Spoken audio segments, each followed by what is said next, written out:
سڵاتان لەبێ بینەرانی خۆشەویستی تلڤیزیۆنی کۆمەڵام کاتەوە هەموو کاتێکی ژیانتان باش. باگەشتی هەوڵەکانی سەر لە بەیانی ڕۆژی هەینی 27 گەلاوێژی 1402 لە خزمەتاندایە. سەرەتا سەردێڕی گرنگترین هەوڵەکان. بەڕێوەچوونی ڕێوڕەسمی چلەی ماتەمینی پەیمان گەڵوانی لە شاری مەهاباد، گیان لەدەستانی دوو کرێکار لە شارەکانی کرماشان و تەورێز، گوشاری هێزانیەکانی سەقز بۆ سەر کاسبکارانی ئەو شارە، برینداربوونی کۆڵبەرێک لە سنووری بانە، هێرشی هێزەکانی سپای پاسداران بۆ سەر گوندێکی ناوچەی کەڵاتەرزان، ڕفاندنی چالاکێکی مەدەنی لە شاری پاوە، دەست بەسەرکردنی 5 هاوڵاتی لە شارەکانی مەهاباد و پیرانشار و سەپاندنی سزای زیندان بەسەر چالاکێکی سنفی فەرەنگیانی هیلا.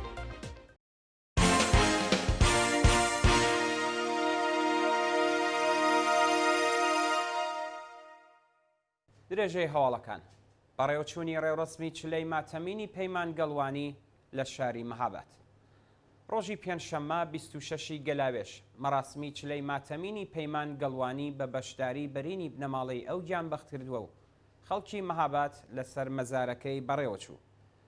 پەیمان گەڵوانی لاوی خەڵکی مەهاباد دوو حەوتە پاش دەست بەسەرکرانی لەلایەن هێزەکانی حکوومەتەوە لەژێر ئەشکەنجەی هێزەکانی ئیدارەی ئیتلاعاتی ورمێ گیانی بەخت کرد و مەراسمی پرسە و سەرخۆشیەکەی بە بەشداری بەرینی خەڵک و وتنەوەی درۆشم دژ بە کۆماری ئیسلامی بەڕێوەچوو. گیان لەدەستانی دوو کرێکار لە شارەکانی کرماشان و تەورێز. ڕۆژی پێنجشەممە 26 گەلاوێژ دوو کرێکار بەناوەکانی موعین کەریمی و مێهدی مەحموودی بەهۆی نەبوونی مەنیشۆنی کار لە شارەکانی کرماشان و تەورێز گیانیان لەدەستا. بەپێی راپۆرتەکان موعین کەریمی خەڵکی شاری کرماشان بووە و بەهۆی بەربوونەوە لە بەرزایی گیانی لەدەستاوە. هەروەها مێهدی مەحموودی خەڵکی گوندی داریان و دانیشتووی شارەدەی دۆرەسانی پاوە بەهۆی بەربوونەوە لە بەرزایی بیناییەکی چەند نەهەمی لە شاری تەورێز بە سەختی بریندار و پاشگواستنەوەی بۆ نەخۆشخانە گیانی لەدەستاوە. گوشاری هێزە ئەمنیەکانی سەقز بۆ سەر کاسبکارانی ئەو شارە. بەپێی هەواڵی گەشتوو ڕۆژی چوارشەممە 25 گەلاوێژ ناوەندە ئەمنیەتیەکانی ڕەژیم لە شاری سەقز هەڕەشیان لە کاسبکارانی ئەو شارە کردووە کە بۆیان نییە لە ساڵ ڕۆژی شۆڕشی ژینادا مان بگرن. بەوتەی سەرچاوە خۆجێیەکان هێزەکانی حکوومەت گوشاریان بۆ کاسبکاران و دوکاندارانی سەقز هێناوە و بەڵێننامەی نووسراوەیان لێوەرگرتوون بۆ ئەوەی لە ساڵ ڕۆژی گیانبەختکردنی ژینا ئەمینی و دەستپێکی شۆڕشی ژن ژیان ئازادی بەشداری ناڕزایەتی و مانگرتنی گشتی نەبن. هاوڵاتیان دەڵێن بەشێک لە کاسبکاران قبوڵیان نەکردووە کە بەڵێننامە واژۆ بکەن و بەشێکی دیکەیان وتویانە ئەگەر هەر زیانێکیان پێبگات بەرپرسیارەتەکەی لە ئەستۆی حکوومەتدایە و ئەبێ قەرەبوویان بکاتەوە. برینداربوونی کۆڵبەرێک لە سنووری بانە. ڕۆژی پێنجشەممە 26 گەلاوێژ کۆڵبەرێکی خەڵکی ئاوایی تاژەبانی سەر بە شاری بانە بە تەقەی ڕاستەوخۆی هێزەکانی حکوومەت لە سنووری سوورەکێ و بریندار بوو. بەپێی هەواڵی گەشتوو بە کۆڵبەر نیوز کۆڵبەرێکی خەڵکی ئاوایی تاژەبانی سەر بە شاری بانە بە ناوی جەلال سوهراوی بە تەقەی هێزەکانی ڕەژیم بە سەختی بریندار و ڕاگوێزی نەخۆشخانەکراوە. هێرشی هێزەکانی سپای پاسداران بۆ سەر گوندێکی ناوچەی کەڵاتەرزان.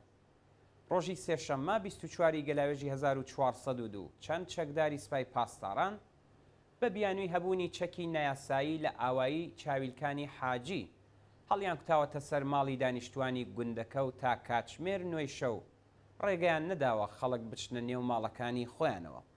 بەوتەی هاوڵاتیان پاشگەڕانێکی زۆر هێزەکانی سپای پاسداران هەڵیان کوتاوەتە سەر ماڵی یەکێک لە دانیشتوانی گوندەکە و وێڕای پشکنینی زۆر هیچیان دەست نەکەوتووە و ناچار بوون شوێنەکە بەجێبێڵن. هێندێک لە سەرچاوەکانی هەواڵ باس لە هەڵسوکەوتی خراپی هێزەکانی سپا و بێڕێزیکردنیان بە خەڵکی ناوچەکە کردووە. ڕفاندنی چالاکێکی مەدەنی لە شاری پاوە. ڕۆژی پێنجشەممە 26 گەلاوێژ فرمێسک بابایی چالاکی مەدەنی خەڵکی پاوە لەلایەن هێزەکانی ڕەژیمەوە بە لێدان و ئەشکەنجە دەست بەسەر کرا. بە پێی زانیاریەکان فرمێسک بابایی لە ئاسپەڕێوچوونی مەراسمی ساڵڕۆژی فتوای خومینی بۆ هێرشکردنە سەر کوردستان و کۆمەڵکشکردنی خەڵکی ناڕزایەتی دەربڕیوە و لەلایەن ئیتلاعاتی سوپای پاسدارانەوە دەست بەسەر و بۆ شوێنێکی نادیار گوازراوەتەوە. دەست بەسەرکردنی 5 هاوڵاتی لە شارەکانی مەهاباد و پیرانشار لا درێژەی شەپۆلی سەرکوتی هاوڵاتیان لە کوردستان ڕۆژی چوارشەممە 25 گەلاوێژ 5 هاوڵاتی دیکەی خەڵکی شارەکانی مەهاباد و پیرانشار لەلایەن ناوەندە ئەمنیەتیەکانەوە دەست بەسەر کران. بە پێی زانیاریەکان دوو هاوڵاتی خەڵکی پیرانشار بە ناوەکانی عومەیر حسەینزادە تەمەن 42 ساڵ و حەمزە قانعی تەمەن 43 ساڵ خەڵکی گوندی حاجی غەڵدە بەبێ بەڵگەی قەزایی لەلایەن هێزەکانی ڕژیمەوە دەست بەسەر و بۆ شوێنێکی نادیار گوازرانەوە. هەروەها سێ لاوی خەڵکی مەهاباد بە ناوەکانی ئەرسەلان خەیری، مامل شەریفی و هیوا ڕاهنشین خەڵکی گوندی بەفرەوان لەلایەن ئیتلاعاتی سوپای پاسدارانەوە ڕفێنراون و هیچ زانیاریەک سەبارەت بە چارەنووسیان لەبەردەستانیە. سەپاندنی سزای زیندان بەسەر چالاکێکی سنفی فەرەنگیانی ئیلام.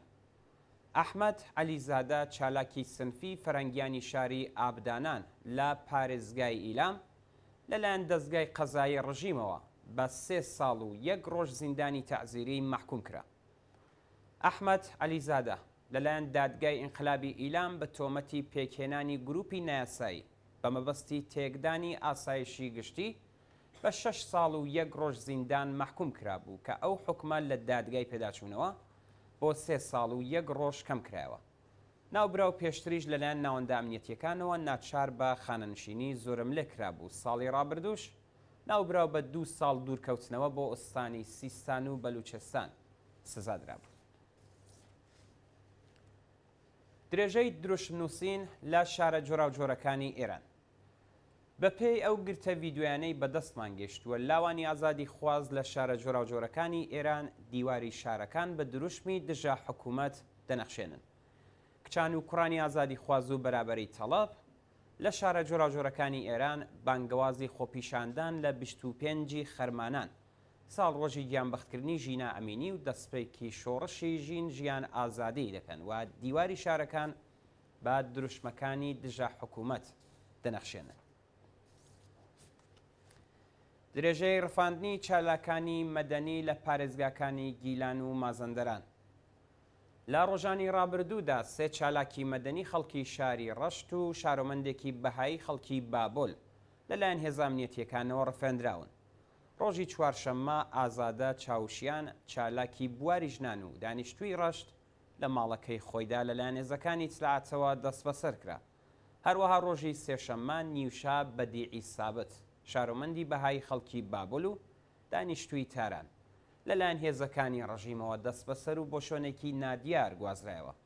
لەلایەکی دیکەوە ڕۆژی چوارشەممە سارا جەهانی چالاکی مەدەنی و هومەن تایری چالاکی سیاسی لەلایەن ئیدارەی ئیتلاعاتی شاری ڕەشت دەست بەسەر کراون.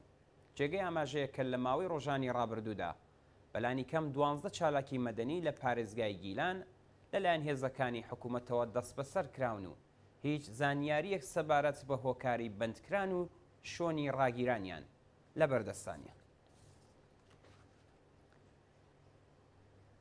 دیاریکردنی کاتی دادگایکردنی فەرهاد شێخی چالاکی کرێکاری دانیشتووی کەرەج.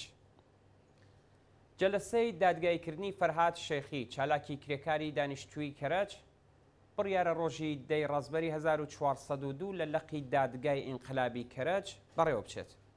فەرهاد شێخی لە ڕەوتی شۆڕشی ژینا 2 جار لەلایەن ئیدارەی ئیتلاعاتەوە دەست بەسەر کرا. ناوبراو لە ڕێکەوتەکانی 1 بۆ 7 ڕێبەندان و 7 بۆ 23 جۆزەردانی ساڵەکانی 1401 و 1402 لە گرتوخانەی ئیتلاعاتی زیندانی ڕەجای شار بە سەختی ئەشکەنجە و لێپرسینەوەی لێکراو دواتر بە دانانی وەسیقا ئازاد کرا. دوا هەواڵ جم و جۆڵی سەربازی هێزەکانی ئەمریکا لە سنوورەکانی عێراق و سعودیە. لە ڕۆژانی ڕابردوودا هێزە سەربازیەکانی ئەمریکا لەسەر ڕێگای عەرعەر و پارێزگاکانی سەلاحەددین و ئەنبار سنوورەکانی ئێران و تورکیا لەگەڵ عێراق بڵاو بوونەتەوە. بە پێی راپۆرتەکان ئەمریکا نزیکەی 5,000 کۆماندۆی هێناوەتە کەنداوی فارس و هێزێکی زۆری لە زۆربەی خاڵە سنووریەکانی عێراق جێگیر کردووە. بەوتەی کارناسانی سیاسی مەبەستی جموجۆڵە سەربازیەکانی ئەمریکا هەڕەشەی میلیشیاکانی سەر بە ئێران بۆ هێرشکردنە سەر بنکەکانیانە. هەروەها لە ڕۆژانی ڕابردوودا ئیسماعیل قاعانی سەرۆکی سپای قودس سەردانی حیزبوڵڵای لوبنانی کردبوو. بەوتەی هێندێک لە سەرچاوەکانی هەواڵ ئەو فەرمەندە نظامیەی ڕژیم بڕیارە لەگەڵ بەرپرسانی دەوڵەتی عێراق و حکوومەتی هەرێمی کوردستان کۆب بێتەوە. لەگەڵ سەردانەکانی قایانی وەزیری دەرەوەی کۆماری ئیسلامیش ئەمڕۆ سەردانی سعودیەی کردووە و لەگەڵ بەرپرسانی ئەو وڵاتە کۆبەتەوە.